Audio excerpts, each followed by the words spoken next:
Oclusión intestinal.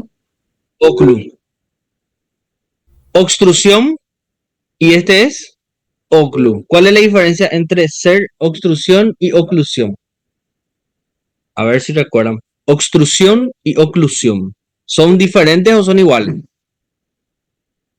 São diferentes, profe. ¿Cuál es la diferencia? Obstrução, o intestino ele se obstrui pela massa fecal. E a oclusão, ele pode estar dobrado, torcido, algo desse tipo. Bien, creo es Por al un revés. tecido. Al revés. Oclusivo es por dentro de la luz. También. Está muy bien la definición. Hay algunas diferencias. Uno puede ser mecánica. Perfecto. Podemos ver oclusión por tumores, cuerpo extraño. Bien. Entonces tenemos lo que es obstrucción y oclusión. ¿Y qué significa pseudo-oclusión? ¿Qué significa pseudo-oclusión? Falso. Falsa oclusão, né? Falsa oclusión. ¿Y cómo sería una falsa oclusión? ¿Cómo sería? Seria talvez por massa fecal? Não Que está mais? totalmente ocluído ou não? ¿Cómo sería, por ejemplo? ¿Qué síntomas tendría que tener para decir que es un pseudo-oclusivo? ¿Qué Dolor, síntomas? Dolor, náusea, bien. é, Vómitos. vômitos, Pero, ¿y la parte de abajo? distensão, También, ¿qué más? ¿Pero qué tiene? ¿Qué es lo que te dice? Está ocluido, pero parece que no está ocluido. Entonces quedó un pseudo. ¿Significa que el paciente se va de cuerpo o no se va de cuerpo?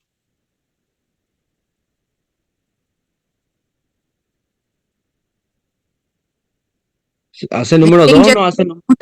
Como é que fala? Se há de corpo? não faz o número 2, não faz. Faz o número 2. Ese se va de cuerpo significa si va no banheiro. Faz o número 2. Ah, é por isso que eu não entendi. Não vai, não consegue. ¿Vai o no vai? Porque si no vai... Eu acho que vai. Não porque vai. pseudo- Yo creo No que puede va porque tener está estímulo, obstruido. pero no consigue hacerlo. Mas se não, seria Este- oclusão. Eu acho, não sei. Bien, son temas de debate siempre. Porque si el paciente es pseudo, es un falso. Si es un Sí. falso oclusivo, tenemos que ver lo siguiente. Para que esté totalmente obstruido o oclusivo, no debe de ir de cuerpo, no debe de ventosear, no debe, tiene náusea, vómito, distensión abdominal. Ahora, si el paciente se va de cuerpo y ventosea, pero está distendido, náusea y vómito, es un pseudo oclusivo. ¿Entienden? Entonces sí tiene tránsito intestinal, pero vamos a llamarlo así, defectuoso, incompleto, pero sí se va de cuerpo. Imagínense un fecaloma. El fecaloma lo que hace es una obstrucción allá abajo, pero puede causar una pseudooclusión porque puede ventosear, a veces se va un poco de cuerpo, materia fecal dura, ¿sí? Al tacto rectal un fecaloma gigantesco que hay que romper, ¿verdad? Pero por eso le digo, hace un cuadro pseudo-oclusivo o pseudo-obstructivo. Por ejemplo, el fecaloma es lo más frecuente entre todo lo que estamos hablando, ¿verdad? Otro que te puede causar es un tumor. El tumor con el tiempo va produciendo síntomas pseudo-oclusivos hasta que crece un tamaño importante y ya obstruye todo la luz intestinal. Entonces, diferenciar de una pseudo, porque el paciente sí va de cuerpo o ventosea, con uno que no se va de cuerpo y no ventosea. Entonces, eso serían pequeñísimas diferencias entre ambos, pero que nos hace sospechar de varias cosas. Entre ellas están los tumores y los fecalomas que estuvimos mencionando, ¿verdad? Cuerpo extraño también, ¿verdad? Pero hablando un poco de diferencia. Bien. Ahora, oclusión. Ahora nosotros lo que tenemos que saber qué es la oclusión intestinal. Nosotros vamos a hablar cuando hay un obstáculo al tránsito del contenido intestinal. ¿Qué significa? Que es por dentro, no es por fuera. ¿Qué significa? Dentro de la luz del intestino. ¿Sí? Bueno, ¿qué más? Hay más factores. La existencia de un obstáculo en el tránsito puede ir acompañado de trastorno en la irrigación del segmento intestinal y su posterior necrosis. Al hablar de oclusión, entonces no solamente de la luz, sino también de su vascularización. La obstrucción es un obstáculo dentro de la luz intestinal, pero cuando hay compromiso de la vascularización ya va a una oclusión. Entonces, obstrucción versus oclusión. La obstrucción va dentro de la luz, la oclusión también es dentro de la luz, pero también se agrega estrangulación del meso Doutor, del intestino. Te escucho. seria, por exemplo, está obstruído e ocorre tipo uma torção, por exemplo. Bien, se estrangula. Exactamente, ahí ya cambia de nombre de obstrucción intestinal a una oclusión intestinal. Perfecto, entonces algunas pequeñas diferencias que van a ir recordando ahora, ¿sí? Ahora, estos dos es un diagnóstico de urgencia. ¿Por qué es urgente este paciente obstruido o ocluido? ¿Por qué ustedes creen que es urgente estos pacientes? Para não perder o intestino, para não Bien, necrosar. bien, ¿qué más? Bien, buen punto de vista. Pode haver perfuração, doutor? Excelente. Obstruye, se dilata, se perfora, necrosa, peritonitis. Peritonite, né? Peritonitis fecal es una de las peritonitis más agresivas que tenemos, es la peritonitis fecal. Entonces, hablando en forma general, realmente la oclusión o la obstrucción intestinal es considerada un diagnóstico de urgencia. Pero hay que prepararle, ¿verdad? Vamos a ir hablando después cómo la vamos a preparar. Vamos primero a saber algunas que otras más cosas. Bueno, acá como dijimos, la oclusión es cuando tenemos nosotros, ¿cómo se llama? Oclusión en asa cerrada, dice, como un vólvulo. Gira, obstruye la luz, pero también ocluye, ¿sí? A las arterias o a las venas vascular, o a la isquemia una necrosis, la necrosis una perforación, en forma secuencial. La oclusión intestinal vamos a clasificar de la siguiente manera. Mecánico, si proviene de una obstrucción intestinal orgánica. Bien. Funcional, cuando es una alteración de la movilidad o motilidad intestinal sin obstrucción orgánica. Como por ejemplo puede ser una obstrucción funcional. El famoso ilio paralítico también se le dice. ¿Qué pacientes quedan con un ilion paralítico? Que no se mueve el intestino. Entonces no hay... Cirúrgico. O quirúrgico. Bien. Otra patología. Diverticulite, profe. También todo proceso inflamatorio. Recuerden eso. Ustedes recuerdan que la peritonitis, todo líquido purulento, todo líquido inflamatorio, la serosa en contacto con la pared, el intestino también se paraliza. Entonces el intestino no se mueve, no hay peristaltismo intestinal y el paciente queda con un ilion paralítico, una oclusión funcional, ¿sí? Justamente, ¿por qué? Porque hay un desbalance por la inflamación y también por la deshidratación. Eso también ocurre mucho, ¿verdad? Entonces un paciente con peritonitis, si vos la ocultás con el estetoscopio, no tiene ni un ruido. Y ustedes ya saben por qué no tiene ruido, porque toda serosa inflamada en contacto con una víscera se paraliza. Entonces todo se va a paralizar y vos ocultás y no tiene ruidos. ¿Entienden? Entonces eso es lo que nosotros estamos interpretando. Otra patología que produce eso es la pancreatitis. ¿Recuerdan? La pancreatitis. La pancreatitis también produce un ilion funcional. Un desbalance hidroelectrolítico te produce, ¿verdad? Eso también. Paciente que tenga, por ejemplo, pérdidas masivas, una deshidratación severa, ¿sí? O paciente que vos tenés como este paciente, un paciente con obstrucción intestinal, entonces nosotros vamos a pedir o no vamos a pedir electrolitos, por ejemplo, en el laboratorio. ¿Verdad que sí? Vamos a tener que pedir electrolitos porque acabamos de hablar que una de las causas es la funcional, ¿verdad? Entonces vamos a ver y si vemos que está deshidratado, vemos nosotros que tiene un desbalance, hay que corregir sodio, potasio, todo lo demás, tengamos que corregir, ¿verdad? Entonces para tomar en cuenta también hay funcional. Mecánico cuando se obstruye por dentro. A nivel, puede ser por niveles también, ¿verdad? La obstrucción puede ser alta y puede ser baja. Las obstrucciones altas cuando se asienta en el duodeno, primeras asas de yeyuno ilion, y baja cuando se asienta en las últimas asas de yeyuno ilion o colon. Otra clasificación de alta y baja es la siguiente. Es la siguiente. Todo lo que es duodeno, yeyuno y ilion, ¿sí? Por encima de la válvula iliocecal es alta, por debajo de la válvula iliocecal es baja. Encima del la válvula iliocecal se clasifica como alta y por debajo de la válvula iliocecal se clasifica como baja. Hay varias formas de clasificarla. Tenemos una forma clínica evolutiva. La obstrucción es aguda cuando se instala bruscamente o crónica si se instala en forma progresiva. Pacientes estreñidos crónicos son los que son más propensos a llegar a una obstrucción intestinal crónica. ¿Verdad? Paciente que tiene fecaloma a repetición, ¿sí? Y algunos que de la nada hacen una obstrucción, ¿sí? Y ahí nosotros buscamos las otras causas que podrían ser. Las agudas versus las crónicas. Crónicas basadas en patologías crónicas. Entre ellos está el fecaloma, ¿verdad? Eso es lo que yo siempre insisto en que fecaloma hay bastante, ¿sí? Entonces, para tomar en cuenta eso. Entonces, todo paciente que viene con un cuadro obstructivo, pseudoobstructivo, ¿sí?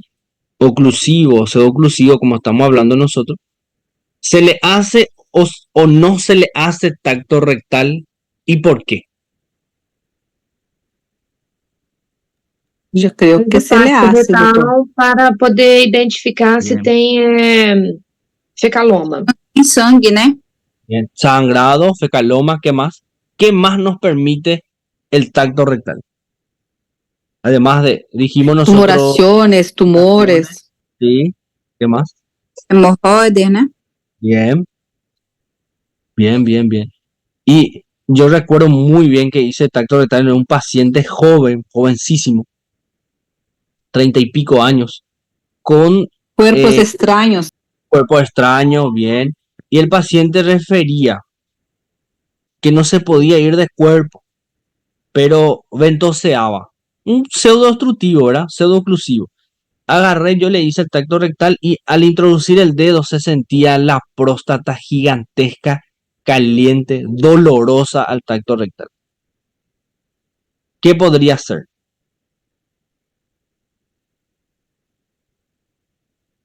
Próstata aumentada de tamaño. Uma prostatite. ¿Por qué se va a inflamar la próstata? ¿Por qué se va a infectar? Pela proximidade, doutor? Podría ser, pero vamos a pensar la parte urinario o una ETS puede ser también.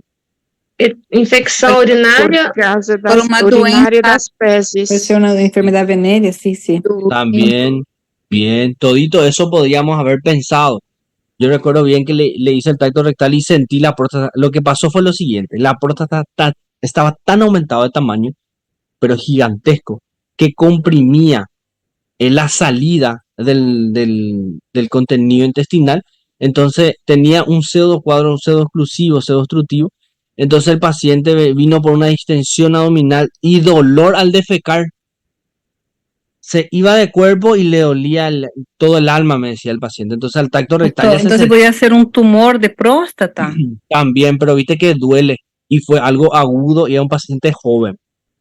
Entonces vos te vas más a una prostatitis, sí, hay que hacerle nosotros, como dijimos, ¿verdad? Ecografía, hay que hacerle sus serologías, hay que pedirle su muestra de orina, secreción, todo eso hay que hacerle al paciente, ¿verdad? Pero ¿qué pasó? Yo recuerdo muy bien que el paciente, yo le mencioné que teníamos que hacerle todo tomarle todas las muestras, ¿verdad? Y el paciente entonces me dijo lo siguiente, ¿verdad? Yo no quiero más que me toquen porque tengo mucho dolor. Nosotros ya le explicamos que una sola vez le hicimos el tacto, ¿verdad? Ahí ya yo ya pillé que era la próstata que obstruía. Entonces ahí después teníamos que sondarle, pues no podía orinar, le dolía muchísimo también. Y al sondar vino una secreción bastante llamativa, tomamos muestra. Probablemente era un paciente con te voy a decir, con una gonorrea, probablemente era una gonorrea que tenía nuestro paciente. Uretritis. Una uretritis, ¿verdad? Una secreción purulenta por uretra. Entonces ahí después de paciente de ser un cuadro pseudoobstructivo, pasó a ser un paciente más urológico, ¿verdad? Recuerdo bien que después pasamos a clínica médica habló con la parte de urología y después tuvo seguimiento por urología. Lo que quiero mencionar es que con el tratamiento médico desinflamó más la próstata, el paciente pudo irse de cuerpo. Su motivo de consulta con cirugía fue lo siguiente: el paciente vino por un cuadro pseudo-oclusivo. ¿Entiendes? Pseudo-obstructivo o pseudo-oclusivo, dependiendo de cómo le tomamos. Para nosotros hasta ahora es pseudo-obstructivo, porque hablaba oclusivo de vascularización, ¿verdad? Entonces llega el paciente, no se pudo ir de cuerpo, tenía dolor también. Al revisar el margen anal no había nada que llamaba la atención, ¿sí? Nada contraindicado para un tacto. Al tacto rectal yo siento próstata gigantesco, doloroso y que comprimía la luz del recto. ¿Entiendes? No te permitía ni pasar el dedo. Entonces ahí fue lo que llamó la atención. Entonces empezamos a preguntar más y ahí fue contando que tenía secreción por uretra, le sondamos y ahí fue, el paciente fue cambiando después la versión de la primera que dijo, ¿verdad? Y ahí fue que nosotros le llamamos un diagnóstico que tuvo una obstrucción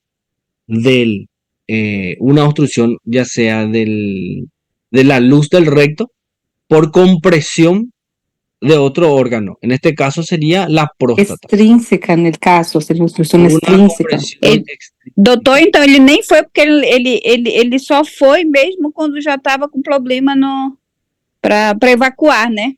Excelente, eso es lo que voy. Pues tenía problemas para irse de cuerpo. Porque enquanto estava só para urinar, né? Ele não foi, né? A No, dificuldade, né? Foi Claro. preciso aumentar essa próstata, ficar, como o senhor falou, muito aumentado para poder ele ir. Então, y eso le estoy diciendo, imagínense, con el simple hecho de realizar un tacto rectal hace mucha diferencia. Eso es lo que yo voy. Entonces, todo paciente que viene con un cuadro obstructivo o un cuadro oclusivo, nosotros estamos sospechando de una obstrucción intestinal, tenemos que hacerle un tacto rectal. ¿Sí? Y ahí vamos a ver la diferencia. La mayoría de ellos que tienen tumores prostáticos se ve gigantesco, no doloroso, son diferentes, pétreos. Es diferente al hacerle un tacto. Claro, tiene que estar muy pronunciado, muy grande, para ir cambiando para un tumor. Pero para los cuadros inflamatorios, que son más frecuentes aún, ¿sí? Una prostatitis, todo eso son mucho más frecuentes. Entonces eso es más fácil, con el simple hecho de hacerle un tacto ya le duele muchísimo y vos ya está, ahí ya cambias tu sospecha, ¿verdad? El paciente mejoró bastante con el cuadro evolutivo, ¿verdad? Fue evolucionando favorablemente el paciente. Sí, ya no fue necesario ni hacerle tacto rectal, el paciente ya se fue de cuerpo, ese abdomen distendido mejoró muchísimo. ¿Sí? Yo recuerdo que a partir del cuarto o quinto día el paciente estaba súper bien ya. Entonces, para explicarle nada más que con el simple hecho de hacer un tacto rectal a un paciente que viene a consultar por distensión abdominal, náusea, vómito, detención de heces y gases, hay que hacerle un tacto rectal, sí o sí. ¿Entienden? Eso ustedes tienen que saber que hay que hacerle, ayuda bastante a nosotros. Y nosotros ahí vamos a empezar a mirarle los tipos de cuadros obstructivos mecánicos, como dijo la compañera. Tenemos por dentro y tenemos las que son por afuera. Las que son intrínsecas dentro de la luz o intraluminal, tenemos lo que son patologías congénitas, atresias, estenosis, ano imperforado. Eso, por ejemplo, se diagnostica en pediatría. Al nacer, se introduce hasta un cierto centímetro la K33 y ahí se evalúa, ¿verdad? Pero, como les explico, las congénitas son más en los niños, pero son causas de obstrucción intestinal, hasta ahora intrínsecas. Adquiridas, las partes inflamatorias, inespecíficas, diverticulitis, traumáticas, vasculares, neoplásicas, ¿sí? Todo eso puede causar dentro de la luz. Una causa traumática, ¿cómo sería, chicos? Una obstrucción traumática. Puede ser objeto extraño, introducido. Extraño. Cortante, arma de También. fogo, También, yo tuve un paciente que me refirió que fue acidente asaltado. automobilístico. Accidente También. de moto, de automóvil. Bien, eso tantas puede ser otras causa causas. traumatismo. Entre otras causas, cuerpo extraño, ¿verdad? Eso que estuvimos hablando dentro del de los pacientes que llegan también. No te cuentan una historia muy difícil, por eso yo les explico que hay que hacerle un tacto y una radiografía. Recuerden eso, tacto rectal y radiografía de abdomen de pie, parado. Lo posible, si se puede, el paciente puede levantarse y pararse mejor. Le hacemos una radiografía simple, una anteroposterior, y ahí nosotros observamos si hay algo extraño dentro, un cuerpo extraño. Eso ya se puede observar mejor con la radiografía, ¿verdad? En el caso que tu tacto rectal ya sale negativo o sale positivo para algo, cuerpo extraño, hay que hacerle una radiografía. Después tenemos las lesiones extrínsecas del intestino, adherencias, bridas, inflamaciones congénitas, neoplásicas, hernias internas o externas, otras lesiones extraintestinales como tumores, abscesos, hematomas.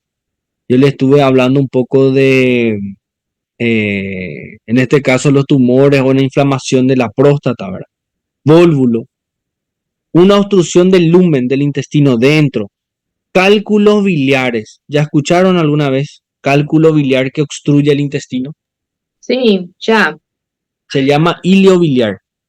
Cuando hay una fístula de la vesícula biliar al duodeno, se perfora ambas paredes, comunicándose entre sí, y pasando el cálculo biliar por ahí, viaja por todo el intestino delgado y llega hasta la válvula iliocecal más frecuente, y ahí se obstruye, hace un ilio biliar. 2 cirugías tenés que hacer. La de la vía biliar, 3 son: vía biliar, duodeno y intestino colon. Entonces es un procedimiento más grande. Causas funcionales. Bueno, estuvimos hablando nosotros que todo paciente que tenga peritonitis, pancreatitis, todo lo que es cuadro inflamatorio, produce una alteración de la motilidad, También nosotros hablamos los pacientes que tienen un cuadro de un desbalance hidroelectrolítico, también produce, ¿sí? En este caso, alteraciones motoras difusas tenemos nosotros postoperatorio, que puede ser normal o es normal realmente. Después van a empezar a tener los ruidos hidroaéreos y ahí vamos a iniciar tolerancia. Una peritonitis generalizada, no se escucha nada. Una inflamación del intestino, traumatismo raquimedular. Alteraciones motoras que son localizadas. Una pseudoobstrucción del intestino o intestino delgado o grueso, que el paciente está con un cuadro pseudoobstructivo que yo le mencioné. El paciente se va de cuerpo, ventosea, pero no lo normal como era, sino que hay una disminución de eso. Entonces vos te vas, le auscultás, ¿sí? Y tiene pocos ruidos hidroaéreos, ¿sí? O realmente ya no hay ningún ruido hidroaéreo en el caso de un ilio inflamatorio, una peritonitis ya localizada, ¿verdad? Por ejemplo, para hablar de localizada hablamos de 2 cuadrantes, ¿recuerdan? Pus en 2 cuadrantes es localizada, mayor de 2 es generalizada. Entonces puede ser que fosiliaca derecha yo no oculte la válvula iliocecal, pero me voy en fosiliaca izquierda o región del epigastrio y haya un ruido hidroaéreo presente en esa región, ¿verdad? Entonces, no es muy pactonomónico, pero ya ayuda a que nosotros podamos sospechar qué podría ser. Funcionales. La causa más frecuente de obstrucción intestinal en pacientes intervenidos de cirugía, nosotros vamos a encontrar que son las bridas y adherencias.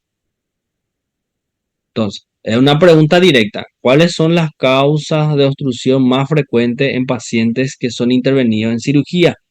En este caso, cirugía abdominal. Bridas y adherencias en los postoperatorios en un 35-40% de los casos. Hay pacientes que yo recuerdo bien que operamos hace 3 meses atrás y vino el paciente con un cuadro de obstrucción intestinal, ¿sí? Está dentro del margen con antecedente quirúrgico y encontramos bridas y adherencias. Justamente agarró la cicatrización, lo abrazó al intestino y lo obstruyó. Tanto es así que debe ser considerada siempre como la causa en pacientes intervenidos. Mientras no se demuestre lo contrario, nosotros hablamos de que si se operó, probablemente bridas y adherencias. La segunda causa más frecuente son las hernias externas. ¿Qué significa hernias externas? Las inguinales, las crurales, umbilicales o las que son por laparotomías, que son las incisionales o eventraciones. Entonces son otras causas que nosotros tenemos que buscar siempre en los pacientes, ¿verdad? Si ya se operó o si tiene hernias. Eso tenemos que saber. Después vos tenés los pacientes que hacen un cuadro obstructivo también, que ya no es por cirugía, ya no se había operado, no tiene hernias inguinales o hernias, entonces pensaríamos en otras causas como obstrucción intestinal baja, que podría ser las neoplásicas, los tumores de colon, recto. Eso ya sí podría ser algunas que otras causas de obstrucción intestinal. Entonces vamos a ir descartando todo de arriba para abajo, ¿verdad? Importante eso, saber la secuencia. Siempre que nos enfrentamos a un paciente en el que sospechamos un cuadro oclusivo, debemos plantearnos de forma sistemática las siguientes cuestiones. Entonces nosotros vamos a pensar lo siguiente. ¿Tiene el paciente una obstrucción intestinal? ¿Por qué yo pienso que tiene una obstrucción intestinal? Ustedes van a decir lo siguiente. Tiene náusea, vómito, distensión abdominal, ¿sí? Distensión abdominal, detención de heces y gases. Probablemente el paciente está con un cuadro de una obstrucción intestinal. Entonces yo tengo que sospechar con esos signos y síntomas para que yo pueda encaminarme mejor para el diagnóstico y el mejor tratamiento. Entonces yo tengo que sospechar si tiene o no tiene, según estoy pensando, cuál sería la causa de su obstrucción. Por eso yo le voy a hacer un tacto rectal, antecedente quirúrgico, recuerdan, hernias. ¿Cuál es la naturaleza anatómica y patológica de las lesiones que lo provocan? Por ejemplo, puede ser mecánicas, dijimos, puede ser funcionales, cuerpo extraño, todo eso puede ser la causante. Y dentro de todo eso, yo tengo que saber si está estrangulado o no. ¿Qué significa estrangulado? Si está comprometido la vascularización de ese segmento o del tubo digestivo, ¿sí? En el caso de que esté obstruido el paciente. Y ahí yo pienso que ya es una forma más grave, ¿verdad? Ya un segmento intestinal ya está comprometido ahí. ¿Y cuál es el estado general de mi paciente? ¿Qué significa estado general del paciente? ¿Qué ustedes entienden? Estado general del paciente. ¿Qué sería? Como ele tá, né, doutor? ¿Cómo él está? ¿Y cómo Apresenta vos? Te escucho. através da anamnese, no qual a gente vê do exame físico? Bien, bien, bien. Vemos nosotros edad, sexo, tiempo, evolución, ¿sí?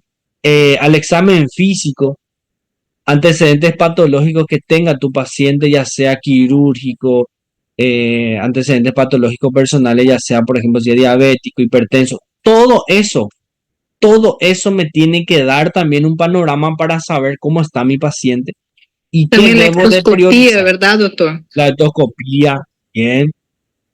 Todo eso te va a indicar el estado general de tu paciente. Imagínense que venga un paciente ya con una dificultad respiratoria, si un abdomen distendido, vómitos que no pasan, el paciente continúa vomitando. Signos Vemos un paciente vitales que también. no es, que está en un mal estado general. Entonces son pacientes que tengo que colocarle en buenas o mejores condiciones para que yo pueda entrar a operar en el caso de que sea un paciente quirúrgico. Entonces yo debo de ver siempre el estado general de mi paciente. Porque es diferente operar un paciente con un buen estado general, donde no es diabético, hipertenso, o es, pero bien tratado, que no se manifiesta en ese momento. Sí, que un paciente muy descompensado, un paciente que tiene tratamiento irregular, diabético, no controlado, hidratado. deshidratado, no orina, anúrico. Esos son pacientes muy complicados, que pueden hacer un bloqueo renal donde el paciente después empieza a hacer una falla orgánica. Entonces es importante nosotros ver todo ese estado general del paciente. ¿Cuáles son los 4 síntomas cardinales del híleo? Dolor, distensión abdominal, vómitos y detención de heces y gases. Eso es lo que estuvimos nosotros mencionando. Esos son lo que nosotros vamos a decir, bueno, probablemente estamos ante un cuadro pseudo obstructivo o un cuadro obstructivo cuando se presentan todos estos síntomas y yo tengo que saber qué hacer con este paciente. El paciente viene por dolor, vómito, retención de heces y gases. El dolor es de carácter cólico en forma inicial y característica. Un dolor periumbilical, después se hace difuso, después ya no es muy localizado. Según la evolución, en algunos casos, el dolor puede disminuir, ya sea por alivio de la oclusión o por agotamiento del peristaltismo. El intestino empieza a luchar para pasar ese contenido y vos ponerle estetoscopio y escuchar el ruido muy aumentado. Y después le volvés a ocultar horas después y después que le hidrataste, sí, te va a ocultarle bien y no tiene más ni un ruido y parece que hay un periodo de calma. El paciente mejoró. Puede ser un falso periodo de calma. ¿Por qué? Porque ya se comprometió la vascularización y el cemento ha muerto, ¿verdad? O pasó el contenido y terminó el problema. Entonces son dos cosas que tenemos que manejar, ¿sí? Alivio, por eso habla un alivio de la oclusión o por agotamiento del peristaltismo. O puede cambiar también justamente por una irritación peritoneal. Ahí ya hablamos nosotros que se habrá perforado el intestino, ¿verdad? El vómito característico es de aspecto de retención intestinal y puede ser francamente fecaloide, según el tiempo de evolución y el nivel de la obstrucción en el intestino.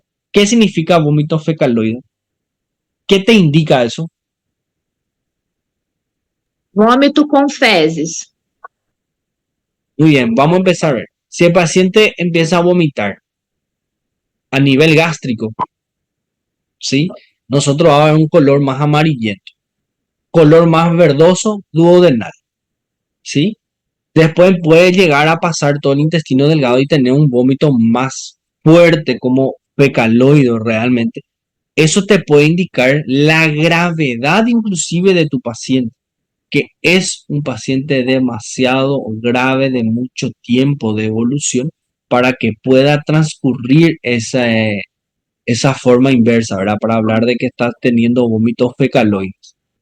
Entonces el vómito fecaloide ya es algo demasiado importante, demasiado grave. Entonces nosotros estamos frente a un paciente crítico.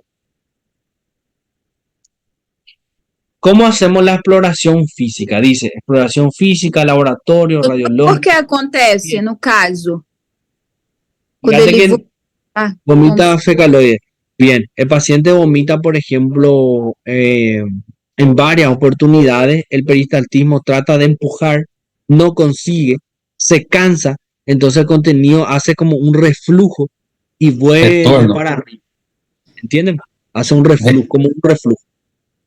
Como fosse retorno, né, professor? Un retorno, exactamente. Y eso ya con el contenido que vos vas viendo, te vas imaginando estómago, duodeno, ¿verdad? Entre duodeno y yeyuno que viene verdoso y después ya viene fecaloide. Significa que viene ya del tubo digestivo bien bajo. Entonces significa que es algo demasiado grave ya tu paciente para dejar pasar mucho tiempo así. Entonces son cosas que llaman la atención. Graças. Tranquilo, vamos a ir viendo eso. Bien. Exploración física. Yo le voy a explorar. ¿Qué es lo que yo debo de evaluar en un examen físico en un paciente con un cuadro obstructivo? ¿Qué es lo que yo evalúo del examen físico? Distensão, ruídos aéreos. Bien. Distensión abdominal, ruido aéreo. Né? ¿Cómo? Palpação, exame físico, né? Bien. Examen físico del abdomen. ¿Qué es lo que yo encuentro en el abdomen? Distendido. Bueno, la distensión abdominal puede ser líquido, gaseoso y Pode sólido. estar diminuído ou diminuído, né? Ruido disminuido, ausente. A la percusión, ¿qué percutimos? ¿Qué es lo que se escucha? Timpânico. Timpánico. Puede ser también mate, submate, puede ser líquido, ¿verdad? Acítico. Puede Isso. ser Mas nesse caso aí, doutor, se tiver obstruído, y eso estamos viendo las diferentes causas, ¿verdad? Uhum. Hay varias causas que puede producir distensión abdominal. Estamos hablando en forma general. Distensión abdominal. Puede ser, como dijiste, timpánico por un cuadro obstructivo. Puede ser una masa gigantesca de un tumor también. Puede ser, por ejemplo, un tumor de ovario gigantesco, de que algunos pesan kilos y tamaño gigantesco que pasa un cuadro obstructivo por una masa, ¿verdad? Puede ser también líquido acítico que viene por distensión abdominal. Entonces, todos esos son factores en el examen físico que te hace sospechar, ¿verdad? Bien, exploramos bien el abdomen, diferenciamos entre líquido, sólido, gaseoso, diferenciamos también dolores, ¿sí? Perfecto, tumoraciones, datos de laboratorio. ¿Qué estudio ustedes le pedirían a un paciente con un cuadro obstructivo? ¿Qué estudio de laboratorio? Primero.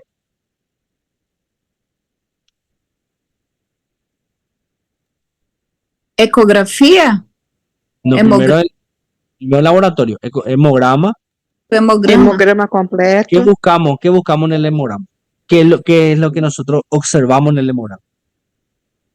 Se tem um processo infeccioso ou não? Muy bien, glóbulos blancos, leucocitosis, neutrofilia. ¿Qué más se puede ver en el hemograma?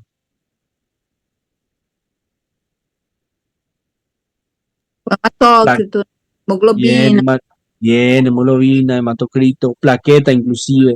plaquetas. Me están indicando. Bien. Bien, ahora vamos a ver otro examen de laboratorio que pedirían, además del hemograma. PCR, doutor? Bien, ¿qué más?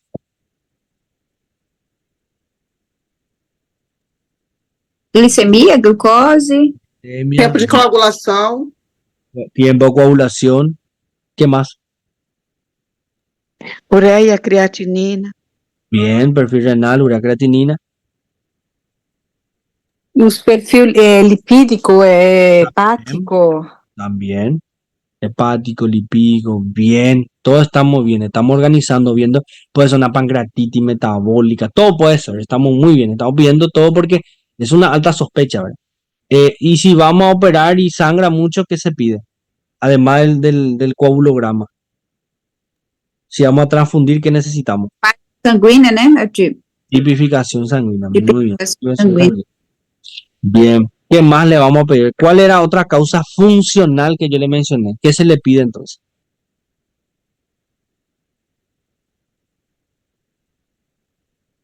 Electrolitos. Eletrólitos, né? Pode ser também, no caso da pancreatite, o senhor falou, lipasa, esses negócios, Bien. aminase. Excelente, excelente. Estamos tratando de orientarnos en todo eso. También vamos a pedir gasometría arterial porque el paciente viene con dificultad respiratoria, un cuadro de distensión que comprime el diafragma, no puede descender, produce un aumento de la frecuencia respiratoria, entonces hay que pedirle una gasometría arterial. También hay que pedir. Están viendo qué diferencia hay. Es demasiado grande la cantidad de estudios que tengo que hacer a un paciente con un cuadro obstructivo. Entonces lleva un tiempo hasta venir los resultados. ¿Orina simple le pedimos, sí o no? Sim, pedimos. Bien. Estamos bien, estamos bien. Entonces, imagínense, todo dato laboratorio. Bueno, vamos ahora. Datos radiológicos. Vamos a pedirle qué tipo de radiografía. Abdômen total? Abdômen total. Uhum. Bien, radiografía de abdomen antero-posterior de frente. Porque si no, si le pedimos un póstero anterior, vamos a ver la columna. Vamos a ver Doutor, de e la lateral também oblíqua seria el caso? el lateral u oblicua también ayuda bastante. Y que nosotros tratamos de observar en un estudio radiológico. Cuerpos extraños. Sí, obstrucción, Gases. protección de fecaloma, gases. Bien, gases. Bien, los gases si tienen niveles hidroaéreos. Recuerden, niveles hidroaéreos es lo que yo busco en un cuadro obstructivo, cuerpo extraño. Bien, eso es lo que nos... Y a veces se puede ver una imagen de Peritoneo. Peritônio. Peritoneo. Muy bien, muy bien. Y si yo oculto el tórax de mi paciente y tiene tos, catarro, o de repente escucho crepitantes, ¿se amerita o no amerita hacerle una radiografía de tórax también? Sim, Sí, também. puede ser un Bien. neumotórax. Claro, porque ustedes le auscultaron y le revisaron, por eso le pidieron una radiografía de tórax, ¿entiendes? Entonces son datos muy importantes para poder pedir un examen radiológico. Bien, tórax y abdomen, muy bien, justificamos. Profe, nesses casos, primeiro tem que fazer a radiografia, não pode ser direto a tomografia? Vos podés hacerle la tomografía, pero recordate que para que vos puedas observar en una tomografía, vos tenés que pasarle contraste. ¿Está bien? Sim. Pero si tu paciente tiene un perfil renal alterado, ¿se hace o no se hace con contraste? Não, não faz. Entonces nosotros necesitamos aún mejorar el estado de mi paciente y evaluar su perfil renal para poder hacerle la tomo. Entonces, como va a tardar unos 5 o 6 horas para la tomografía, mejor hacerle rápido una. A radiografia, entendi. Y hasta Perfeito. porque Punto también de la vista. radiografía es más económica, ¿verdad, doctor? Y no También y todos hay los en el hospitales hospital, y la disponen. mayoría hay. Excelente. Sí, y Excelente. entonces muchos no pueden pagar también aparte, entonces yo creo que la radiografía es más, o sea, Más va a ser rápido. casi la misma cosa y Sí. con un costo mucho más bajo, ¿verdad? E é Claro, mais o para si no, vocês também, né, doutor, de fazer, né? y más rápido. Excelente. Inclusive están los portátiles que traen hasta ahí, te hacen la radiografía y luego se va otra vez. Entonces vos tenés varias formas de ver eso. Entonces, datos radiológicos que nosotros utilizamos justamente por eso. Ahora, ¿por qué ecografía? ¿O no se hace ecografía en un cuadro de una distensión abdominal? ¿Qué yo busco en la Yo creo ecografía? que, Eu acredito que si no me sim. olvido, sería para ver el grosor de las mucosas, en el caso de las capas, doctor. Bien, pero ¿qué vos estás sospechando para que vea el grosor de la mucosa? Está embaraçada? Puede ser. Otra cosa más. Y yo he visto un caso así, chicos. Bueno, ¿qué Y voy más? a ver si tengo líquidos también en cavidad, Bien. ¿verdad? Líquido libre. Si el colon está engrosado, en este caso una diverticulitis. Bien. ¿Entienden? Por eso le pido o una apendicitis. De repente ve apéndice aumentado de tamaño, todo eso te empieza a describir. Estamos frente. Entonces la ecografía te está dando un dato de valor demasiado importante. Entonces, la ecografía te va a orientar muchísimo, tanto para los diagnósticos diferenciales. Te puede observar también puede observar apéndice, puede observar si tiene, de repente era un útero miomatoso gigantesco que estaba obstruyendo, o puede ser un tumor, puede ser muchas cosas, te orienta. Bien, la ecografía te orienta bastante. Y la TAC, la tomografía, ¿se hace o no se hace? Ya dijimos que sí, pero ¿cómo se hace? ¿Cómo se pide? Con Tomografía, contraste. bien. Pero el contraste, los que tienen problemas renales no vamos a poder pedir porque no pueden hacer con contraste. va a tener que ser simple, ¿verdad? Sí, Pero y ellos no van a tener los ¿cómo? datos esenciales, vamos a decir. Claro. Entonces, ¿por qué nosotros pedimos con contraste, número 1? Y la pregunta número 2, si es con contraste, ¿cuánto contraste le vamos a hacer? O contraste vai ser de acordo com o peso do paciente. Vai servir para poder me dar o fluxo que está acontecendo dentro do intestino. Y el Si hay segmento afectado. perforaciones también. Bien, entonces, ¿qué tipo de contraste vas a utilizar para poder ver dentro de la luz del intestino? ¿Qué tipo de contraste vamos a darle al paciente? Que o senhor fala triplo, doutor? Triplo Sí, pero- sería, ¿no? Sí, pero primero vamos a hablar para poder pintar dentro del intestino. Ah, o El oral? contraste. El venoso, ¿verdad? Arterial Não, é o venoso. venoso. É o contraste venoso. Eu não sabia responder porque eu não estava entendendo a pergunta. No, El está oral. bien. Está todo bien los contrastes, pero ¿cuál es el primer contraste que vamos a darle al paciente para poder Oral. ver dentro de la luz? Oral. Primeiro é oral. Dentro de la luz intestinal es oral. Estamos organizando nada más para que ustedes entiendan bien. Le hacemos nosotros la tomografía de abdomen y pelvis con contraste oral para darle de tomar, pintar todo el intestino, como dijo la compañera, si hay una perforación, hay una extravasación de contraste, y hasta dónde pasa el contraste. Y ahí vos ves que el contraste disminuyó la luz y después continuó, puede ser brida, adherencia, ¿entiendes? Bastante bueno es con contraste oral en este caso. Endovenoso y el endovenoso que tiene su fase y arterial que da fase tardía, fase temprana, te ayuda a evaluar si hay un tumor, si el tumor está muy vascularizado. ¿Entiendes? Te pinta todo el tumor, te pinta el riñón, te pinta el hígado, te pinta todo, te pinta. ¿Entiendes? Entonces te ayuda bastante también ello para otros diagnósticos. Entonces para nosotros es esencial de que sea la tomografía mínimo con doble contraste, oral y endovenoso. ¿Sí? Triple contraste le enviamos por abajo también el contraste a nivel como un enema, ¿verdad? Se le envía un contraste también ahí cuando es bajo. Pero como le explico, mínimo doble contraste, mínimo. ¿Para qué? Para pintar todo el tubo digestivo y pintar los otros órganos para que nosotros podamos ver la diferencia. ¿Entienden? Entonces, vamos a pedirle para que podamos hacer Para baixa, né, doutor? bien, exactamente. Si nosotros le damos vía oral al paciente, ¿sí? Buscamos nosotros ese segmento.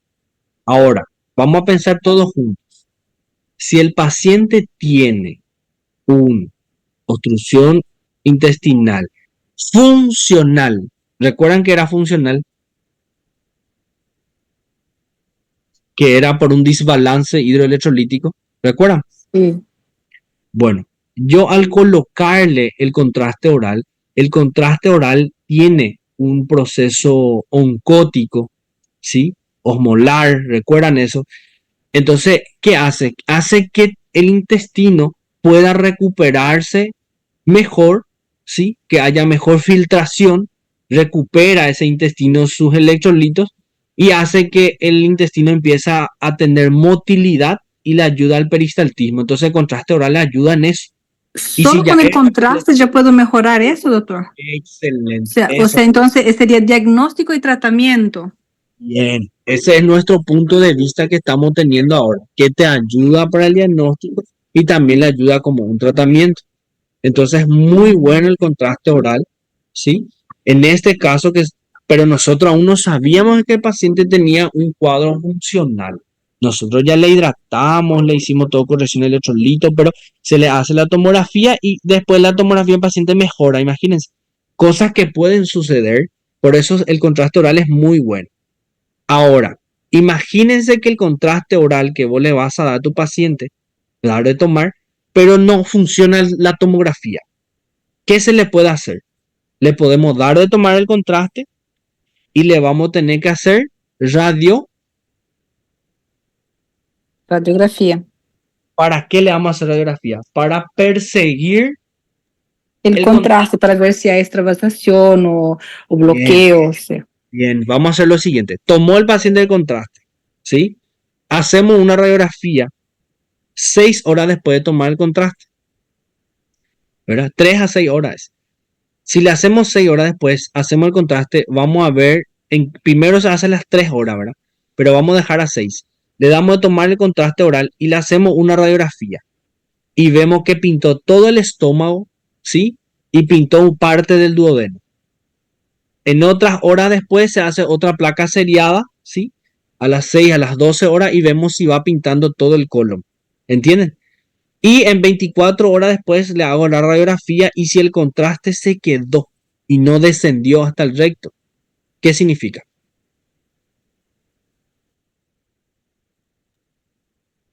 Está obstruído.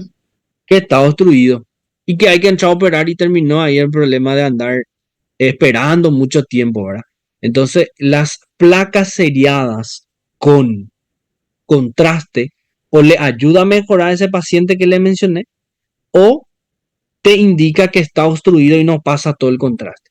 Entonces el contraste se quedó, no bajó todo. En 24 horas que no baje un contraste te indica que está obstruido ese paciente.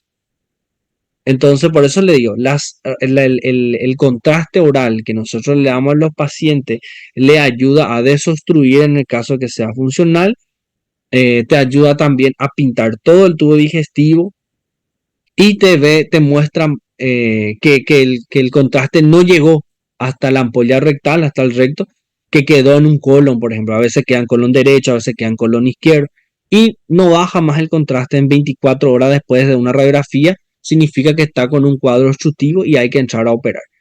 Si vos tenés tomografía, es casi la misma historia. Se le da de tomar el contraste un buen tiempo y después recién, entre 4 o 6 horas después, se hace la tomografía. ¿Entiendes? Con el contraste oral. Lo que le quiero decir es que lleva un tiempo entre tener resultados de laboratorio, entre hacer la tomografía con contraste, fácilmente perdemos muchas horas. Y en ese recorrer de las horas yo tengo que hidratarle bien a mi paciente, ¿sí? Ver otros signos y síntomas, hacer los estudios que puedo hacer de forma más rápida como la radiografía, la ecografía y después complementando los demás. ¿Se entiende del por qué se hace el contraste? Para pintar el tubo digestivo. Doutor, e se o paciente apresentar um processo alérgico ao contraste? Bien, buenísima pregunta. Nosotros normalmente a todo paciente que vamos a hacer contraste, así en forma general, todo paciente que le vamos a realizar algún tipo de contraste se le trata de realizar siempre nuestro antialérgico. Por ejemplo, le vamos a dar nosotros, ¿verdad? Le vamos a hacer un clorfeniramida, le podemos hacer un Dexa, hidrocortisona, se hace un cóctel, ¿sí? Para que no tenga una reacción alérgica del paciente. Si el paciente empieza a tener reacciones alérgicas con la primera toma que tuvo el paciente, nosotros siempre le explicamos al paciente que puede tener una reacción alérgica y que se suspende dicho procedimiento y va a una resonancia magnética. Cambia el parámetro, pero es importante siempre, porque viste que ni un paciente te va a decir, sí, soy alérgico al contraste. ¿Por qué? Porque no es algo rutinario, no es algo muy frecuente la utilización de contraste. Entonces, darle de contraste de tomar y empieza a hacer unas reacciones como rascutáneo, ronchas, ¿sí? Picazón en el cuerpo, edemas ya sea de palpebral, mano, ¿sí? A veces un poco de garganta, labios. Eso te está indicando que el paciente está haciendo un cuadro alérgico ya. Ahí se va a suspender el dicho procedimiento porque tiene que tomar una buenísima cantidad. Es 20 ml de contraste, nosotros le preparamos en 1 litro de agua. Entonces, con el agua que nosotros le vamos a mezclar va a tener 1 litro de agua y 20 ml de contraste. ¿Y qué se utiliza? ¿El bario o qué sería? Nosotros utilizamos te voy a decir, el nombre se llama Telebrix, ¿sí? Viene un compuesto parecido al bario y se le da de tomar. Iodo também, professor? También. Um composto de Pero- iodo, né? Está con compuesto de yodo, exactamente. Eso se mezcla con agua y se le da de tomar 1 litro. Imagínense, es 1 litro, es mucha cantidad de líquido que tiene que consumir un paciente que ya está distendido. Entonces, imagínense, si el paciente tomó ese 1 litro de contraste y sale positivo para operar, ¿cuánto tiempo debo de esperar para operar ese paciente? Imagínense, le hice el laboratorio, le pedí la tomografía, esperó 4 a 6 horas para el contraste, tomó todo el contraste, se hizo la tomografía. ¿Cuánto tiempo después se va a poder operar ese paciente? Eliminar tudo. En mucho tiempo, ¿verdad? Sim. Pero si no se elimina, 4 horas. Eso te digo, Pero- 4 o 6 horas, dependiendo del... El tema es que el estómago se está muy cargado. A la Sí, intubación se complica, quiere ¿verdad, vomitar doctor? o broncoaspirar. Eliminar primeiro, depois fazer Hay que cirurgia. eliminar primero. Aí o Mínimo tempo te va a pedir tempo 6 o 12 horas te va a pedir el anestesiólogo para y operar. ahí se puede complicar el cuadro, ¿verdad? Se puede complicar el cuadro, pero no cambia mucho el tratamiento ya que tiene que operarse. Pero le explico nada más. Juntando todos esos datos es corto el tiempo, pero el tiempo es efectivo porque si vos empezaste a la mañana, entre transcurso de toda la mañana se hace el contraste, para la tarde noche ya se va a poder operar tu paciente en buenas condiciones porque vos le hidrataste mejor, le mejoraste esto, si no orinaba ya empieza a orinar, ¿entienden? Nosotros le mejoramos el estado general del paciente, si vos ya sabes si va a necesitar cama en terapia, ya vas preparando, o sea, te da un tiempo. Antiguamente, ¿saben cómo era? Se colocaba sonda rectal, se esperaba 24, 48, 72 horas. Después, si no mejoraba, se operaba. Imagínense, cambió mucho hoy el protocolo, ¿verdad? Hoy en día ya se opera más rápido porque se hace estos estudios, te indica, se entra y se opera. ¿Entienden? Solamente para que vayan tomando en cuenta eso. Entonces podemos hacerle exploración física, laboratorio, radiológico, ecografía y tomografía. En el caso de que sea alérgico, como nosotros dijimos, vamos a saber solamente cuando le demos de tomar, o el paciente tenga un cuadro renal que no está en condiciones de realizarse el contraste, vamos a tener que darle, vamos a hacer un pedido de resonancia magnética. Y va cambiando un poco ahora, cambia un poco más, pero como yo le expliqué, esto sería el algoritmo para poder realizar, ¿sí?, todos los estudios a un paciente con un cuadro de obstrucción intestinal. Vamos a suponer que el paciente está hipopotasémico. ¿Le operamos o le mejoramos su potasio para operar? Melhoramos seu potássio, né? Claro, vamos a mejorar ese paciente. Por eso yo le expliqué, a la mañana a primera hora o a la tarde, dependiendo en qué horario llega el paciente. Estabilizar o paciente primeiro, né? Eso es lo que yo le mencioné. ¿Tenemos tiempo de estabilizar? Sí tenemos. ¿Vieron la cantidad de horas que pasan? Entonces yo tengo que hacerle la corrección de potasio. La corrección de potasio es lento. El más rápido es en 4 a 6 horas. El más lento entre 12 a 24 horas. Entonces vos tenés que corregir su potasio. Utilizamos 2 ampollas de KCl, de cloruro de potasio, en 400 cc de suero fisiológico y se hace un goteo lento para mínimo 4 horas. 4 a 6 horas se hace un goteo lento. ¿Entienden? Y este paciente tiene que tener una vía venosa central o podemos colocar potasio en periférica. ¿Qué dicen? ¿Se puede o no se puede corregir potasio por la vía periférica? Pode, mas tem que ser diluído em soro. Y eso te dije, se puede, pero ¿cuál es lo más indicado? ¿Qué es lo mejor que vos podés ofrecer? ¿Dónde es mejor hacerle un tratamiento de potasio? ¿Es mejor en la vía venosa? Periférica, endovenosa. Vía venosa central es mejor. Sí. Es mejor. Sí. En la periférica se puede hacer, pero como vos dijiste, como dijimos, se hace con goteo lento para 24 horas, por ejemplo. ¿Entienden? É 2 porque dá ampollas alergia, en pode dar 1000 cc. flebite. Puede flebitis, O puede... sea, doctor, para corregir en 4 horas o 6 horas sería en el acceso venoso central. Y si es Lo recomendado. periférico, sería entonces más o menos 24 horas. Sí, entendí bien. Exactamente así. El problema Demora del mais potasio. tempo. ¿Qué pasa si se pasa rápido el potasio? Dá flebite, ¿Qué más? ¿Qué pasa con el ardência, corazón? taquicardia. Exactamente, te puede dar un paro cardíaco. Entonces, por eso yo le digo que no es que vos le haces el potasio rápido, no da.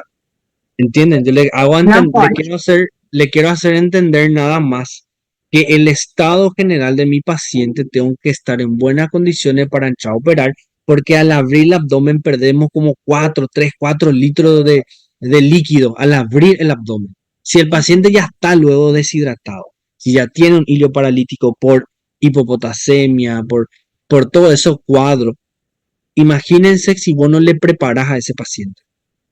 Vamos a tener un bloqueo renal, el paciente se va a complicar. Entonces, ¿qué se hace? Se hace todos los estudios como nosotros dijimos en laboratorio, vemos que hay que corregir, se corrige primero mientras hacemos todos los otros estudios, luego un control y vemos si el potasio mejoró. ¿Entienden? Todo Sí. eso implica, todo eso es un trabajo grande, ¿verdad? Y se pierde mucho tiempo.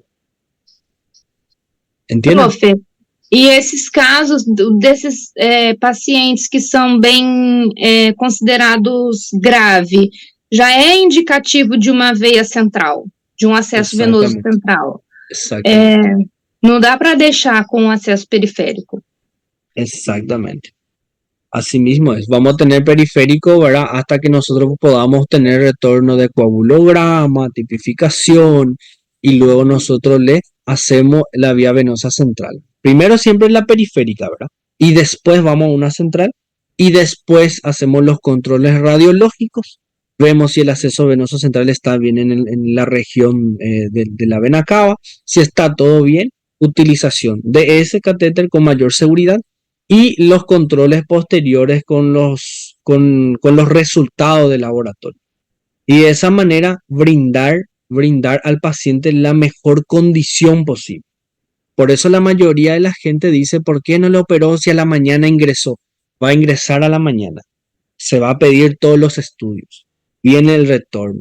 Se hace la radiología. Doutor, Se e hace até la toma. às vezes os outros profissionais não entendem isso, né?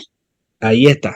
Eso es Aí lo que te diz- estoy explicando en Oh, o forma... médico não quer operar, tá demorando muito, tá enrolando, né? Sí, Porque não sabe exactamente. todas essas etapas, essas fases, né? O porquê, né? Claro, así mismo es. Cuando vos le preparas súper bien la sutura, acuérdense que albúmina y proteína totales tenemos que tener porque mi sutura para que pueda funcionar tiene que tener estado nutricional buenísimo.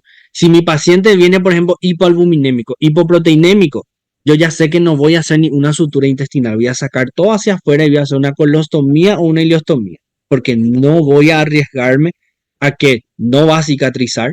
Imagínense, todo eso tiene que ver. Entonces yo tengo que prepararle muy bien a mi paciente. Y ahí recién tomar la decisión. ¿Cómo voy a hacer mi técnica quirúrgica? ¿Cómo voy a hacer mi anastomosis si yo no sé cómo está el estado nutricional de mi paciente? Entonces todo eso la gente critica también, te dice, ¿por qué le hicieron una colostomía si hubiese hecho una sutura, no sé qué? ¿Por qué? Porque no contaban con el estado nutricional, ¿sí? O había un estado nutricional muy bajo, entonces no se realizan las suturas, ¿entienden? Intestinales para organizar el tránsito intestinal. Entonces yo le explico, todo eso que nosotros vimos ahora es demasiado importante, se prepara muy bien al paciente, tenemos tiempo de preparar, de corregir, ¿sí? Hidratamos bien al paciente, todo, glicemia, si tiene un trastorno, hizo, por ejemplo, un cuadro renal, un bloqueo renal, le empezamos a hidratar bien, furosemida, paciente orina, recupera el ritmo diurético. Todos esos son factores que van a favorecer para el postquirúrgico de mi paciente. Porque vamos a entrar a operar, pero tenemos que saber qué técnica utilizar de acuerdo al estado general de mi paciente y si cuento con terapia. Todo eso yo tengo que saber para poder realizar la técnica mejor indicada a mi paciente de acuerdo a su estado general del paciente. Entonces, ya vieron que tiene su tiempo, cada uno tiene su tiempo. Bueno, acá le hicimos nosotros una radiografía de abdomen, no es muy linda la placa, pero la idea de ver la placa es ver que tiene niveles. No sé si pueden ver, pero acá se ve, por ejemplo, un nivel hidroaéreo, el intestino acá, gas y hay un líquido aquí. Acá tenés lo mismo, miren, gas, líquido, ¿sí? Vemos nosotros un cuadro, una oclusión. ¿Por qué dice intestino delgado? Porque se ve en forma de pilas de moneda, dice, pero este no se ve muy bien, ¿sí? No es muy bien, pero ya te está orientando que hay una parálisis intestinal y se puede ver los gases, ¿sí? Sobre los niveles hidroaéreos. Bien. Otra imagen aquí. Invaginación intestinal es más en los niños ahora, pero por eso se ve desde el tórax y abdomen, ¿ven? Más en los niños, pero para tomar en cuenta nada más, se ven los niveles bien concentrados acá. Tenemos los niveles, los gases aumentados. Acá hay un nivel hidroaéreo. Acá hay un gas atrapado de nuevo, ¿sí?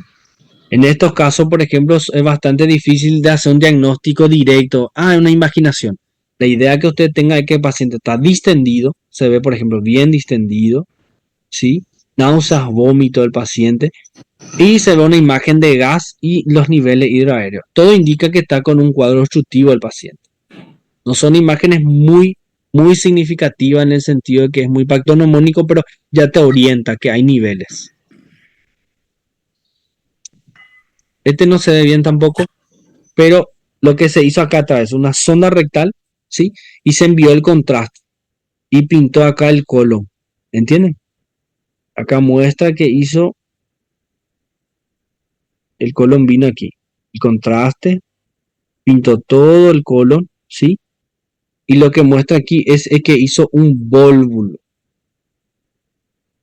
Este aquí todo es el colon. Y viene aquí en la parte central, giró sobre su eje. Hizo un vólvulo. Como expliqué, este colon por enema pues ya no se usa más. Utilizamos más tomo con contraste nada más.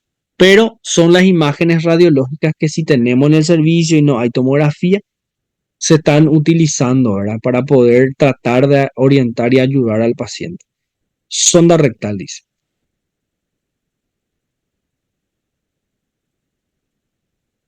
El tratamiento. El tratamiento de la mayoría de los casos, ya sea, por ejemplo, un cuadro pseudoobstructivo, nosotros le damos el contraste, mejora el tránsito intestinal, no se opera, ¿verdad? Claro. Pero, ¿qué pasa con lo que no mejoran? La mayoría se operan. Recuerden que la mayoría se operan. En algunas condiciones, las bridas y adherencias, ¿dónde están? Las bridas y adherencias son incompletas o su oclusión, entonces no se opera. El paciente, vos le diste el contraste, mejoró, se ve la brida y adherencia, pero pasa muy bien el contraste, entonces no es que se opera también así de forma rápida. Estos pacientes, si vuelven a presentar 2 o 3 episodios al año, ahí sí se hace una cirugía ya.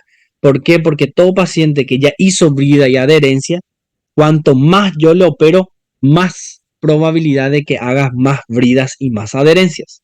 Entonces, cuando es incompleta, pasa el contraste, no hay una disminución de la luz muy significativa, entonces no es recomendable operar de forma urgente, ¿sí? Si ya se va de cuerpo, empezó a tomar, a alimentarse, no hizo más ni un cuadro obstructivo, estos pacientes se le da de alta, pero con condiciones nutricionales, con un seguimiento nutricional, y el paciente ya consciente de que si vuelve a realizarse 2 o 3 veces al año su cuadro pseudoobstructivo, ahí hay que entrar a operar. Hay pacientes que hacen 3, 4 años después, hacen otra vez su segundo cuadro. La pseudoobstrucción intestinal y los ilios de etiología funcional no son en principio, ¿cómo te voy a decir? Tratamiento quirúrgico de entrada. Un paciente no es que se opera así de una forma. Tenemos que hacerle un tratamiento médico, tenemos que hidratarle bien al paciente y ver si no es un desbalance hidroelectrolítico lo que está teniendo tu paciente. Entonces vos le hidratas, ¿sí? Le hacerle control de electrolito. Si viene alterado le corregís y el paciente empieza a mejorar, van a ver que va a tener ruido, va a empezar a tolerar líquidos claros, no va a vomitar más, entonces el paciente mejora parcialmente o totalmente mejora. Los pacientes que mejoran en forma parcial son los pacientes con pancreatitis, que hacen una pseudoobstrucción intestinal funcional. Mencionamos ya por qué, porque es un cuadro inflamatorio que empieza a irritar a la musculatura del intestino delgado y no hay peristaltismo por eso. Cuando la obstrucción se deba a adherencias, debe intentar tratamiento conservador en sala de cirugía con sonda nasogástrica, dieta absoluta, control de iones, que yo le dije, electrolito, y reposición hidroelectrolítica adecuada. Bueno, ahí tenemos nosotros una obstrucción intestinal, ¿ven? Una disminución de la luz. Hay una disminución del tamaño del calibre. Se trata de hacer una resección, claro, estos son suturas mecánicas bastante buenas que se utilizan, pero nada más para ver el segmento afectado se llega a sacar y luego se puede hacer una anastomosis entre la parte afectada. Entonces, para que tengan idea, la parte no afectada, la no afectada, luego se sutura. Claro, estado nutricional del paciente, todo tiene que ver, pero nada más para tomar en cuenta el segmento afectado se saca. En este caso, un intestino delgado. Ahí vemos nosotros, ¿sí? Bien. Si el paciente, por ejemplo, tiene un cuadro gastrointestinal, un cuadro de hipoalbuminemia, hipoproteinemia, el paciente no está en buenas condiciones generales para soportar una sutura intestinal, nosotros sacamos así los dos, ¿vieron? Uno al lado de otro. Y ahí nosotros tenemos lo que se llama ileostomía en caño de escopeta, se llama. Sacamos la parte funcional y la parte no funcional se saca hacia afuera, ¿sí? Eso después se sutura y luego se envía hacia adentro cuando está en mejor condiciones. Cuando sacan los dos juntos, ¿verdad? Pueden ver esta imagen. ¿Qué les parece? Este es un vólvulo, ¿verdad? Hizo un vólvulo del colon sigmoide, del intestino grueso. ¿Ustedes creen que girando de nuevo sobre su eje y va a mejorar o no va a mejorar más este intestino?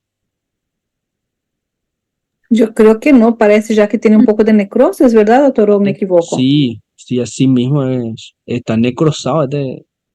Esto ya no recupera más. Miren, aumentó de tamaño, distensión abdominal, ¿sí? Gases adentro. Una imagen en radiografía que nosotros vemos que es los niveles hidroaéreos. Y esto te indica que aquí hay líquido y aquí hay gas.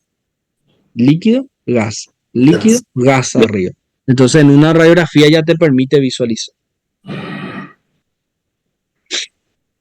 Este es un paciente que recuerdo que le había operado, hizo un vólvulo del colon sigmoide, tenía un colon sigmoide muy grande, ¿sí? A veces congénitamente el colon es muy grande, el colon sigmoide giró sobre su eje y hizo un vólvulo.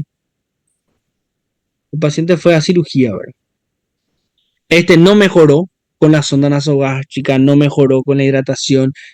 La tomografía en contraste no pasó todo el contraste, no pasó el contraste. Se vio gigantesco ahí una distensión. Entramos a operar al paciente. Entonces, para tomar en cuenta, bueno, plan. ¿Qué haremos con el paciente? Aquí está. ¿Qué haremos nosotros primero con el paciente? ¿Qué se le realiza? Número 1. Hidratación parenteral. ¿Sí? Vamos a hidratar.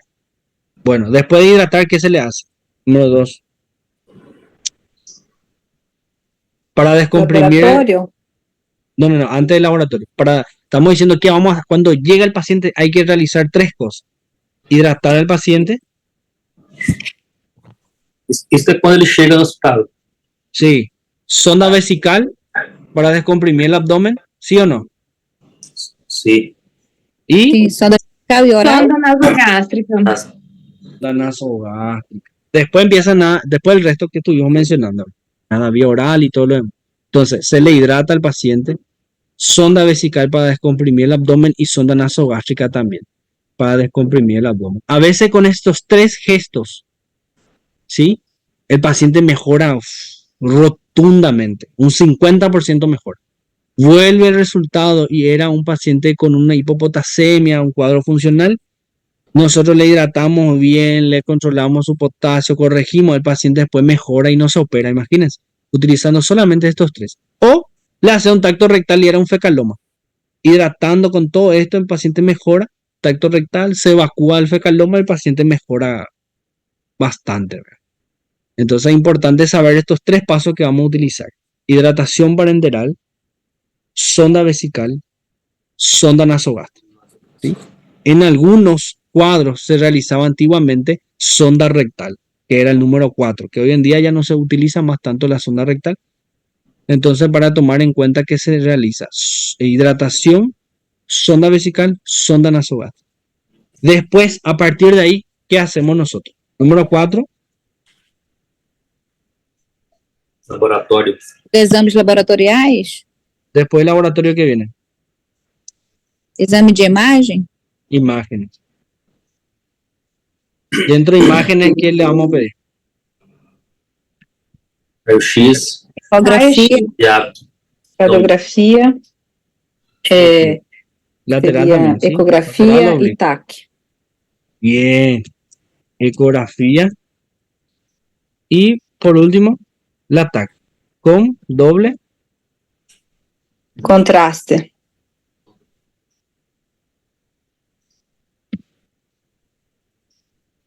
con contraste. TAC con contraste significa, ¿sí? TAC, tomografía axial computarizada con contraste.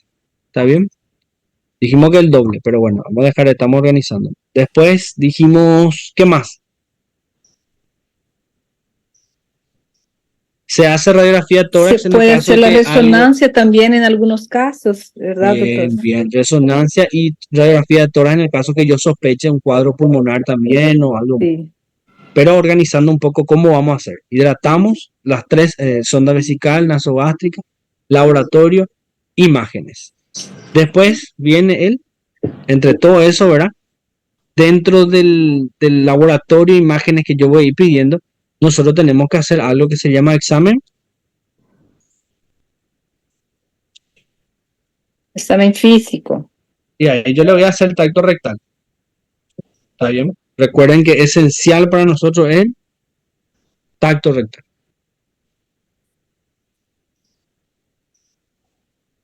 Professor, Sí. uma pergunta. O exame físico não seria primeiro do que a Imágenes. hidratação? Não, do que a Sí, hidratação, sí, sí. sonda, vescale. Não Claro, teria que fazer claro, o exame claro que físico sí. antes? Claro, antes se hace. Estamos organizando nada más la secuencia para que nosotros tengamos en mente. Todo paciente que viene con distensión abdominal, náuseas, vómito, yo le voy a hacer la evaluación física, ¿sí? Palpo el abdomen, hago tacto, todo eso. Después realizo todos los procedimientos. Pero le estoy solamente estamos anotando nosotros cómo nosotros vamos a ir haciendo después, ¿sí? Ah, sim, Bien, tranquilo. bien, bien. Después, ¿qué otra más vamos a hacer? Estamos haciendo un resumen aquí. ¿Qué vamos a hacer más?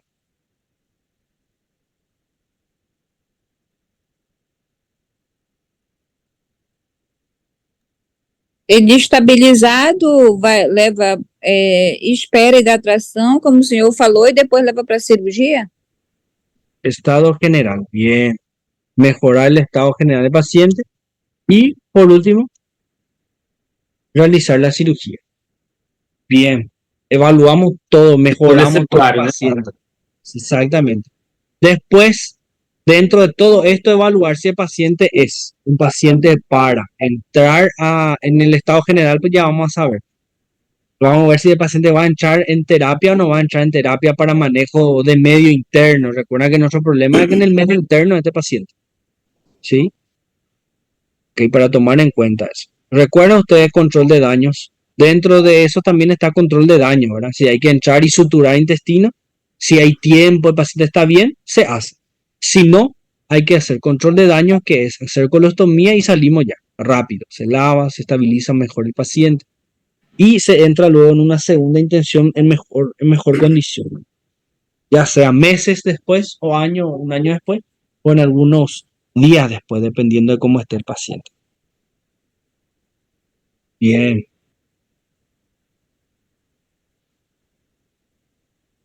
¿Qué tal? ¿Estamos bien?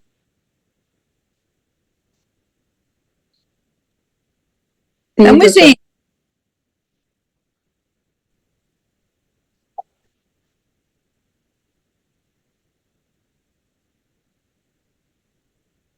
¿Pueden ver?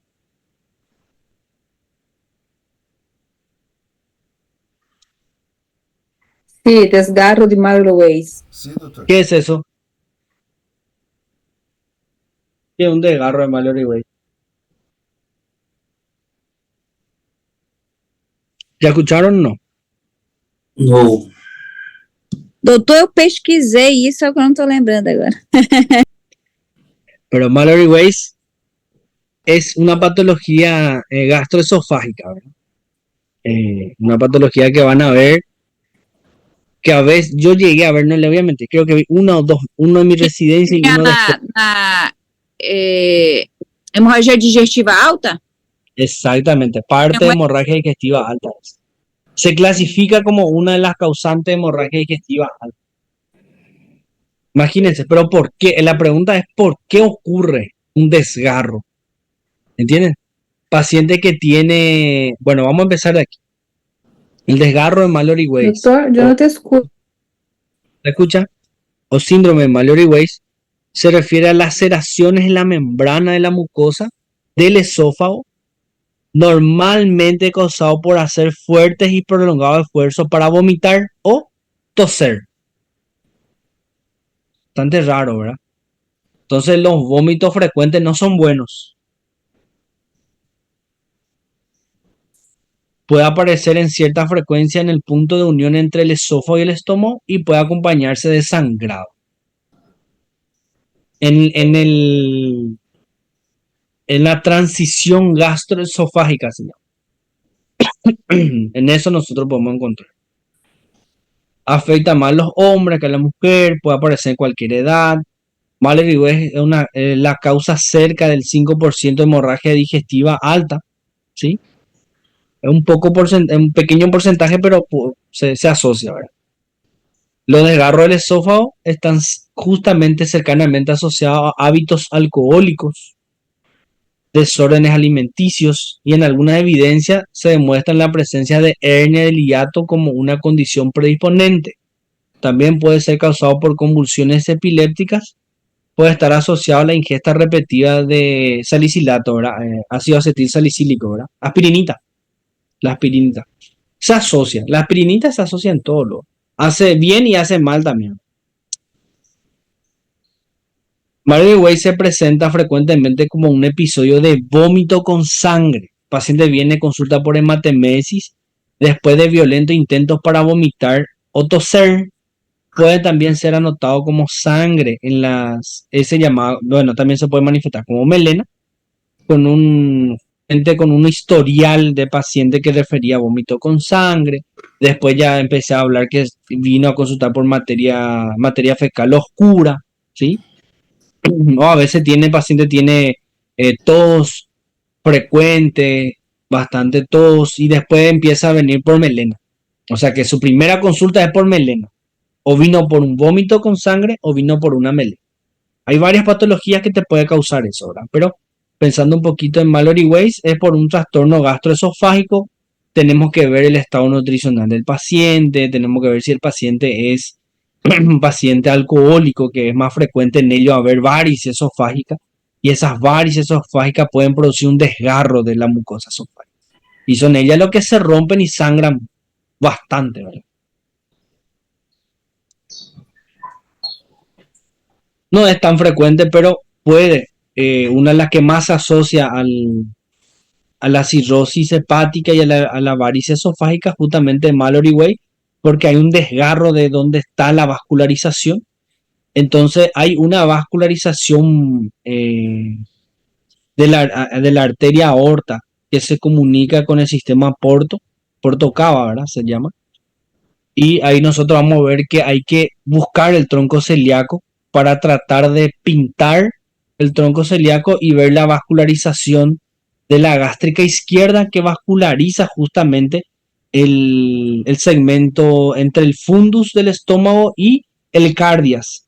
Entonces se trata de canalizar y encontrar el tronco celíaco y se realiza un contraste selectivo, ¿verdad? Una angiografía selectiva. Con eso se hace el diagnóstico, ¿verdad? Pero no es tan fácil de sospechar, ¿verdad? Bueno, en la mayoría de los casos la hemorragia se detiene espontáneamente entre 24 y 48 horas después. Se espera una cicatrización entre 10 días. El tratamiento quirúrgico de la endoscopía es a veces requerido para suturar o ligar una arteria sangrante. Yo le mencioné que las varices esofágicas son las más frecuentes y se hace una ligadura con banda elástica. Así se llama, ligadura con banda elástica, que se hace por endoscopía digestiva alta. Parece un procedimiento bastante sencillo. Parece. Cuando vos ves que están realizando, parece muy sencillo.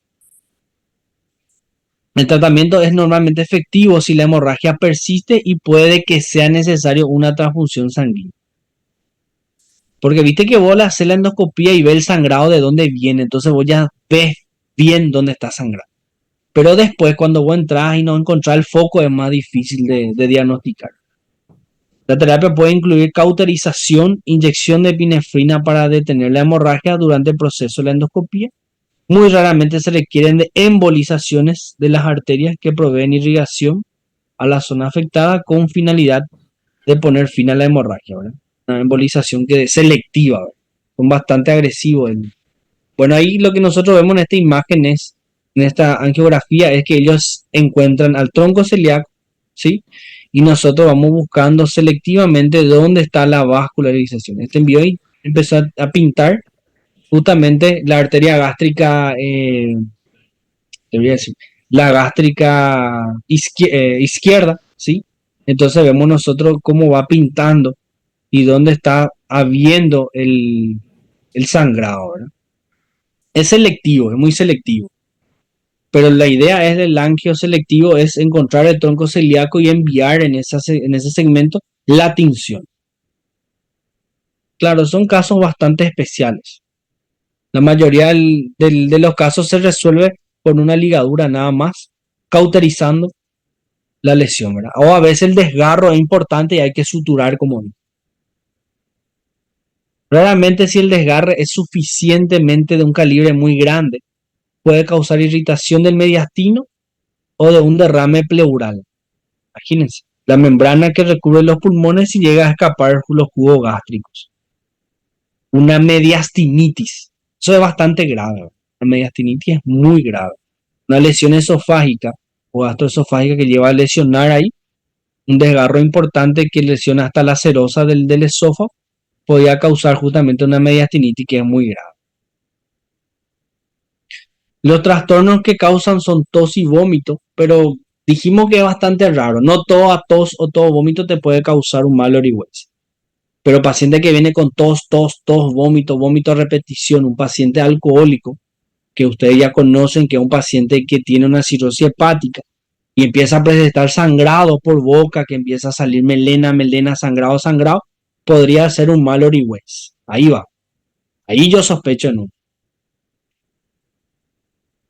Bueno, y se debe evitar, como dijimos, ¿verdad? El alcohol es el número 1 en la parte de los trastornos hepáticos. Paciente con una varice esofágica causado por un paciente ascítico, ¿sí? Una cirrosis hepática importante, puede ser favorecedor a tener un mal Orihuese, justamente por la dilatación varicosa de las arterias esofágicas, y eso puede romperse y producir un sangrado bastante intenso. Bueno, para eso hay que hacer una endoscopía. Hay pacientes que nosotros entramos a operar que sangran así muchísimo. Hacemos una laparotomía exploradora, abrimos el abdomen, abrimos el estómago y el sangrado viene del esófago y se coloca unas compresas ahí para comprimir. Imagínense, son cirugías bastante desafiantes porque el sangrado puede ser más arriba, más abajo, no se ve bien, no tenés tiempo para hacer una endoscopía, ¿verdad? Entonces no es tan sencillo. Cirurgia bem complexa, né? Es una cirugía de extrema urgencia, donde vos abrís, que el paciente no para de sangrar, porque inclusive vos le quedás la endoscopía y no se ve nada, sangra. Son bien extremos. Son pacientes así que ya llegan, por ejemplo, ¿cómo se dice? Morador Yihua se dice, ¿verdad? Los pacientes que vienen de la calle, ¿verdad? Condición social baja, que viven mucho en la parte, en zonas bajas, en zonas donde ellos consumen bastante alcohol, ¿verdad? Adictos, y llega a la urgencia con un pálido, hipotenso, paciente llega mal y vomita sangre por todos lados. Son pacientes que no dan ni para hacerle nasogástrica porque sangra bastante. Entonces se trata de estabilizar como se puede y se entra a operar de forma rápida. Pero aún así no son pacientes que la mayoría de ellos llegan a fallecer dentro de sala de quirófano, ¿sí? ¿Por qué? Porque son pacientes que ya hizo un mal Orihuese ya con un tiempo hasta que llega al hospital. Entonces sangra bastante, entra por un shock hipovolémico. Son muy agresivos. Yo he visto unas cuantas veces. Entonces la cirrosis hepática son favorecedores de hacer lesiones gastroesofágicas, ¿verdad? Eso ustedes ya saben, ¿verdad? Que son una hemorragia digestiva muy agresiva. Entonces, mal Orihuese, ¿qué es? Dijimos un desgarro gastroesofágico, ¿sí? Más, justamente más asociado a paciente estilista crónico con trastorno ya hepático instalado, ¿sí? Entonces, para tomar en cuenta eso. Hablamos porque suele aparecer paciente con sangrado intenso de hemorragia digestiva alta intensa, de un calibre bastante importante, que probablemente sea del trastorno de la vascularización gastroesofágica, más frecuente en ello que un sangrado de una úlcera gástrica, ¿verdad? Sangra más fuerte. Bueno, perfecto. Bastante corto, pero para tomar en cuenta, ¿verdad?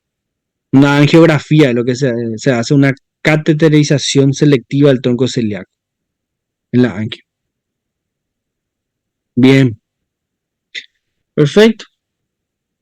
Creo que estamos bien. Nosotros hablamos de dos temas. Un tema cortito que es Mallory Weiss, ¿sí?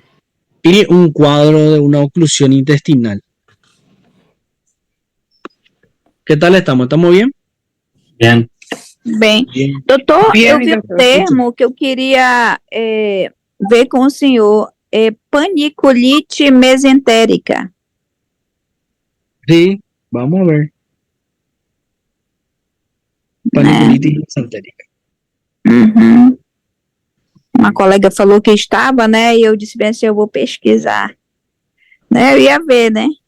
Digo, eu tenho um professor maravilhoso que ele vai falar tudo sobre paniculite mesentérica.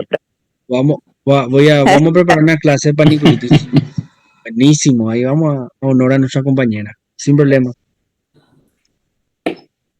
Perfecto. Bueno, chicos, llegamos hasta aquí. Gracias, doctor. Estamos bien. Cualquier duda, como le estuve mencionando al comienzo de la clase, se rindió muy bien. Me parece excelente. 100% participación de los compañeros en el examen y estamos bien. Estamos bien. Gracias, doutor. Bueno, Gracias. chicos, hasta la Doutor, outro próxima. Sí, te também escucho, é Bárbara. onfalite, doutor.